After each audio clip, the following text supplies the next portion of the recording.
नमस्कार, मैं हूं अपराजिता सिंह। पीओ पटना में आपका स्वागत है। आज है 22 अगस्त, दिन शुक्रवार। खबरों की ओर बढ़ने से पहले डालते एक नजर आज की सुर्खियों पर।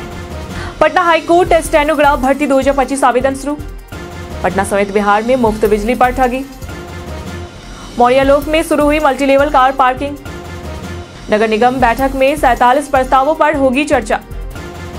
ऑनलाइन लर्निंग टेस्ट में गड़बड़ी पर होगा रिजेक्शन। चलिए बढ़ते 21 बड़ी खबरों की ओर विस्तार से। पटना हाईकोर्ट स्टेनोग्राफ भर्ती 2025 आवेदन शुरू। पटना हाईकोर्ट ने स्टेनोग्राफ के 111 पदों के लिए भर्ती नोटिफिकेशन जारी किया है। आवेदन आधिकारिक वेबसाइट pscrequirement.com से 26 अगस्त से शुरू होंगे। आवेदन शुल्क UR EWS BC EBC के लिए 1100 रुपए और SC ST OH के लिए 550 रुपए है।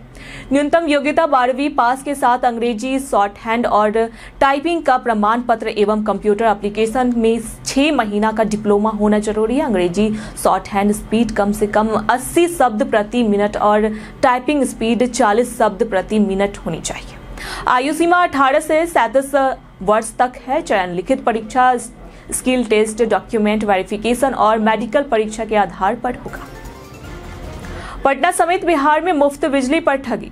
बिहार सरकार की 125 यूनिट मुफ्त बिजली योजना की घोषणा के बाद पटना समेत राज्य के अन्य इलाकों में साइबर ठग सक्रिय हो गए हैं। फुलवारीशरीफ, रूपसपुर, दियारापुर और दानापुर सहित कई जगहों पर ठगों ने खुद को बिजली विभाग का कर्मचारी बताकर लिंक भेजा और जानकारी भरवाकर मोबाइल हैक कर खातों में 11.36 लाख रुपए उड़ा लिए। राजीव नगर, मनेर और दीघा में भी आधार वेरिफिकेशन और बिजली बिल अपडेट के बहाने ठगी हुई। ठग इन्वर्टर कंपनी और बिजली विभाग का कर्मी बनकर विश्वास में ले रहे हैं। साइबर पुलिस ने मामले दर्ज कर जांच शुरू कर दी। मौर्यालोक में शुरू हुई मल्टीलेवल कार पार्किंग। मौर्यालोक परिसर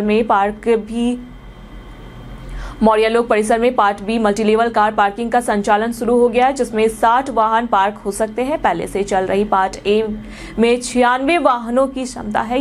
ये पार्किंग स्मार्ट सिटी परियोजना के तहत पूरी तरह स्वचालित और मशीनीकृत है। पार्किंग शुल्क पहले घंटे के लिए 20 रुपए और हर अतिरिक्त घंटे के लिए 10 रुपए है। पासपोर्ट कार्यालय, बैंक, नाबार्ड सहित 39 प्रमुख कार्यालयों के कर्मचारियों के लिए आरक्षित ये पार्किंग फुट ओवर ब्रिज से जुड़ी है। सीसीटीवी, सेंसर और कैमरों में सुरक्षा भी सुनिश्चित है। नगर निगम बैठक में 47 प्रस्तावों पर होगी चर्चा।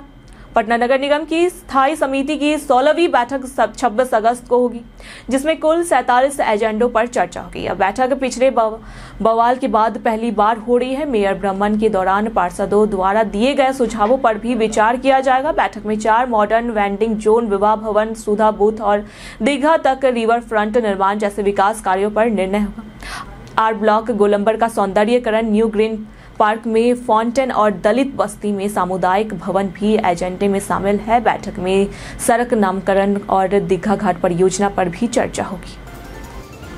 वाटर मेट्रो से बदलेगा बिहार का यातायात अनुभव।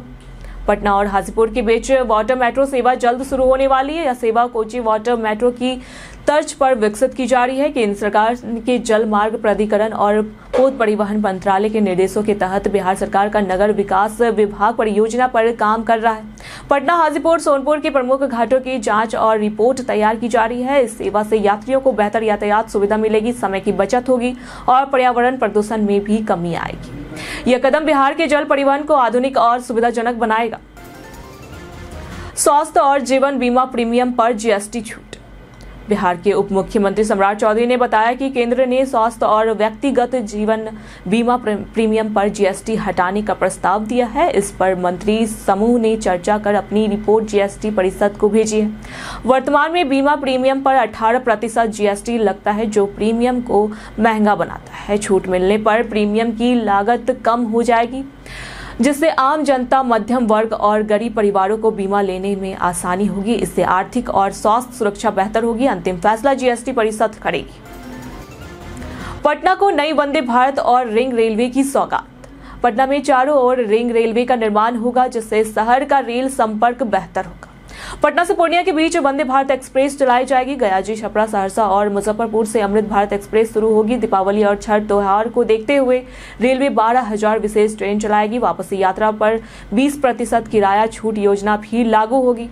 बक्सर लखीसराय के बीच तीसरी और चौथी लाइन बनेगी। सर्किट ट्रेन वैशाली से कोडरमा तक चलेगी। पटना के अलावा लोकहा में वाशिंग पीठ और सुल्तानगंज से देवघर तक रेल लाइन की योजना बनाई गई है। आरओबी आरयूबी निर्माण पर भी जोर रहेगा। ऑनलाइन लर्निंग टेस्ट में गड़बड़ी पर होगा रिजेक्शन। लर्निंग ड्राइविंग लाइसेंस के ऑनलाइन टेस्ट के दौरान अगर आवेदक के अलावा किसी अन्य की आवाज या शरीर का कोई अंग वीडियो में दिखा तो आवेदन स्वतः रिजेक्ट हो जाएगा। यह पूरी प्रक्रिया सॉफ्टवेयर द्वारा नियंत्रित है, जिसमें मानवीय दखल नहीं होता। फेल होने पर आवेदक को 1 सप्ताह बाद दोबारा फीस के साथ आवेदन करना होगा। पटना सहित पूरे बिहार में यह प्रक्रिया लागू हो चुकी है। ऑनलाइन टेस्ट में पूछे जाने वाले सवालों की सूची वेबसाइट पर उपलब्ध है। अब आवेदन में गलती की पूरी जिम्मेदारी आवेदक की होगी, क्योंकि पूरी प्रक्रिया स्वयं करनी होगी। पटना में डेंगू का डंक, हॉटस्पॉट इलाकों की चिंता। पटना में डेंगू का प्रकोप बढ़ गया है। जनवरी से अब तक 150 से अधिक मरीज मिले हैं। कंकड़बाग, पोस्टल पार्क, योगीपुर जैसे इलाकों हॉटस्पॉट बन चुके हैं। मानसूनी बारिश और जलजमाव के कारण मच्छरों का प्रकोप बढ़ा है। पीएमसीएच, आईजीआईएमएस, पटना एम्स सहित कई अस्पतालों में मरीज भर्ती है। नगर निगम ने गमलों, कूलर में पानी जमा न करने और एंटी लार्वा छिड़काव करने की अपील की है। आमजन 155304 नंबर पर शिकायत कर सकते हैं। चिकित्सक डेंगू के ओर फैलने की आशंका जता रहे। पटना में देश का सबसे चौड़ा पुल शुरू। पटना में गंगा नदी पर बना देश का सबसे चौड़ा 6 लेन का ऑटो सिमरिया पुल हाल ही में प्रधानमंत्री नरेंद्र मोदी द्वारा उद्घाटित किया गया। यह 34 मीटर चौड़ा पुल उत्तर और दक्षिण बिहार के बीच दूरी को 100 किलोमीटर तक कम करेगा, जिससे यातायात आसान होगा। यह पुल 4 राज्यों बिहार, झारखंड, बंगाल और असम की कनेक्टिविटी को भी बेहतर बनाएगा। 8.150 किलोमीटर लंबा यह पुल 1871 करोड़ की लागत से बना है। यह बिहार की पहली हेमोड परियोजना है और आर्थिक दृष्टि से अत्यंत लाभकारी सिद्ध होगा। एसबीआई होम लोन ब्याज दर में वृद्धि। एसबीआई ने होम लोन की ब्याज दर 25% से बढ़ाकर 7.50 से 8.70% कर दी है।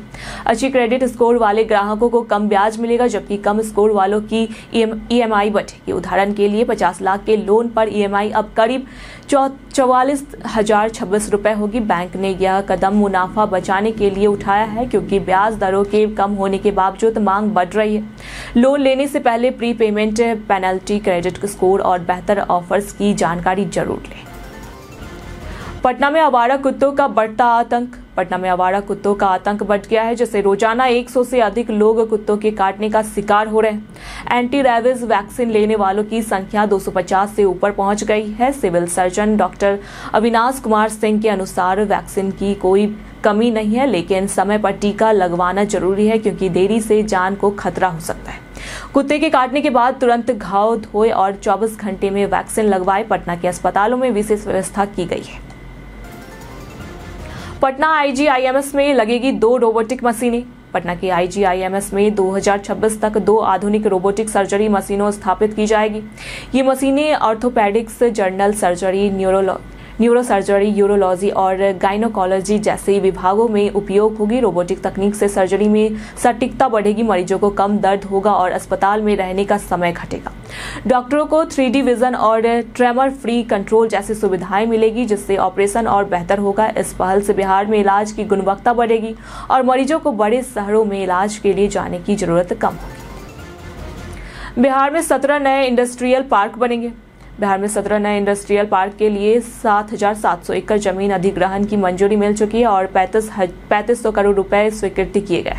इन पार्कों में करीब 1.80 लाख करोड़ रुपए का निवेश आ सकता है, जिससे आर्थिक विकास और रोजगार के अवसर बढ़ेंगे। मुख्य सचिव अमृत लाल मीणा ने समीक्षा बैठक में जमीन अधिग्रहण की प्रक्रिया शीघ्र पूरा करने और उचित मुआवजा देने के निर्देश दिए। गयाजी में 1700 एकड़ में सबसे बड़ा इंडस्ट्रियल यार्ड और वैशाली में 1100 एकड़ में एक पार्क बनेगा, जो बेहतर कनेक्टिविटी के साथ विकसित होंगे। कालिदास रंगालय अक्टूबर तक नए रूप में तैयार। पटना के कालिदास रंगालय का सिविल कार्य लगभग पूरा हो चुका है और बेहतर लाइटिंग, साउंड सिस्टम लगाया जा रहा है। थिएटर पूरी तरह वातानुकूलित होगा। जिससे कलाकारों का मेकअप गर्मी में खराब नहीं होगा। ऑडिटोरियम में 300 आधुनिक कुर्सियां, वुडन फ्लोर और सुरक्षा उपकरण लगाए जा रहे हैं। यह काम भवन निर्माण विभाग द्वारा किया जा रहा है। अक्टूबर 2025 तक कार्य पूरा होने की उम्मीद है और नवंबर के पहले सप्ताह से नाटक मंचित होंगे। इस 14 सितंबर को बिहार आर्ट थिएटर की एनुअल मीटिंग में विकास कार्यों पर चर्चा होगी। बिहार में भ्रष्टाचार शिकायतों के लिए नई व्यवस्था शुरू। निगरानी अन्वेषण ब्यूरो ने भ्रष्टाचार पीड़ितों की सुविधा के लिए नई पहल की है, जिसके तहत अधिकारी अब जिलों व ग्रामीण क्षेत्रों में जाकर लोगों से शिकायतें दर्ज करेंगे। इसकी शुरुआत भागलपुर और पूर्णिया से होगी। इससे लोगों को पटना नहीं जाना पड़ेगा। अधिकारियों का क्षेत्र भ्रमण भी होगा, जिससे अधिक से अधिक लोग लाभान्वित हो सके। संपर्क के लिए एसपी बम चौधरी के नंबर 9939044222 या 6207099360 पर कॉल कर सकते हैं। इस पहल का उद्देश्य भ्रष्टाचार पर अंकुश लगाना और पीड़ितों को शीघ्र न्याय दिलाना है। सोनपुर विधायक के खिलाफ राबड़ी आवास पर हंगामा। बीते दिन सोनपुर से आए आरजेडी कार्यकर्ताओं ने पटना स्थित राबड़ी देवी के आवास के बाहर विधायक रामानुज प्रसाद के खिलाफ जोरदार प्रदर्शन किया। कार्यकर्ताओं ने आरोप लगाया कि बाढ़ के समय विधायक ने जनता से कोई संपर्क नहीं रखा और क्षेत्र में विकास कार्यों की अनदेखी की। उन्होंने आगामी विधानसभा चुनाव से रामानुज और टिकट न देने की मांग की। प्रदर्शनकारी भाई सुरेंद्र यादव के समर्थक बताए जा रहे हैं। रामानुज पहले से ही लालू परिवार के रडार पर हैं और उन पर पहले भी उपेक्षा और असंतोष के आरोप लगते रहे। बीपीएससी टीआरई 4 विज्ञापन 10 दिन में होगी जारी। बिहार के शिक्षा मंत्री सुनील कुमार ने बीते दिनों घोषणा की कि बीपीएससी टीआरई 4 का विज्ञापन अगले 8 से 10 दिनों में जारी किया जाएगा। सरकार विषयवार टिकटों की गिनती कर रही है और जल्द परीक्षा की प्रक्रिया शुरू की जाएगी। साथ ही एसटीईटी की मांग पर भी सहानुभूति से विचार किया जा रहा है। भले ही लाखों उम्मीदवार पहले से ही योग्य हैं। उन्होंने कहा कि 5353 अनुकंपा आश्रितों की भी नौकरी दी जाएगी।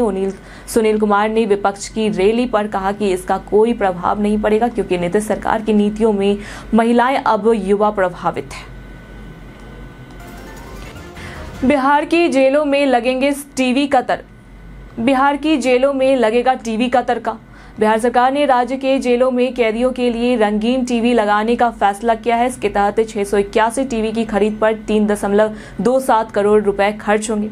यह टीवी उच्च सुरक्षा कक्ष को छोड़कर सभी बंदी वार्डों में लगाए जाएंगे। सबसे अधिक 49 टीवी पूर्णिया केंद्रीय कारा में लगेंगे। प्रत्येक टीवी की कीमत 48,000 रुपए तय की गई है और खरीदारी जेम पोर्टल के माध्यम से की जाएगी। साथ ही 59 जेलों में सफाई के लिए 105 हाई प्रेशर जेट क्लीनर मशीनें भी खरीदी जाएगी, जिस पर 1.26 करोड़ रुपए खर्च होंगे। पटना यूनिवर्सिटी बम साजिश में यूट्यूब से सीख। बीते दिन पटना यूनिवर्सिटी के अंबेडकर छात्रावास में छापेमारी के दौरान बम बरामद हुए। 4 छात्रों की गिरफ्तारी के बाद खुलासा हुआ कि विदेशी यूट्यूब चैनलों से बम बनाना सीख रहे थे और उन्हें पूर्ववर्ती छात्रों से मदद मिल रही थी। पुलिस को छात्र संघ चुनाव में बम के उपयोग की योजना का पता चला, जिसका उद्देश्य राजनीतिक दबदबा बनाना था। सामग्री में सुतली, पटाखे या बारूद और कांच के टुकड़े शामिल थे। हॉस्टल के जर्जर कमरे में बम छिपाए गए थे। सभी आरोपी अवैध रूप से रह रहे हैं। हालांकि परिसर खाली कर ताला लगा दिया गया। पटना में लग्जरी कार से शराब की बरामदगी। पटना में लग्जरी कार से शराब की बरामदगी। बीते दिन पटना के फुलवारी शरीफ के वरिष्ठ नगर कॉलोनी स्थित एक गैराज से पुलिस ने 2 लग्जरी कारों में छुपाकर लाई गई 350 लीटर अंग्रेजी शराब बरामद की। गुप्त सूचना के आधार पर की गई छापेमारी में शराब की अनुमानित कीमत 4 लाख रुपए बताई गई है। पुलिस कार मालिकों की पहचान और शराब की आपूर्ति नेटवर्क की जांच में जुटी है। सीसीटीवी फुटेज खंगालने जा रहे हैं ताकि यह पता चले कि गाड़ियां किसने और कब वहां खड़ी करी थी। मामले की जांच जारी है।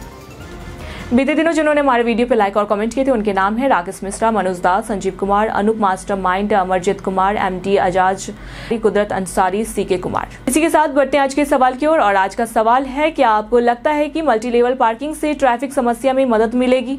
आप अपना जवाब हमें हमारे कमेंट सेक्शन में लिखकर जरूर बताएं। आज के लिए फिलहाल इतना ही। पटना की तमाम खबरों के साथ देखते रहे प्योर पटना।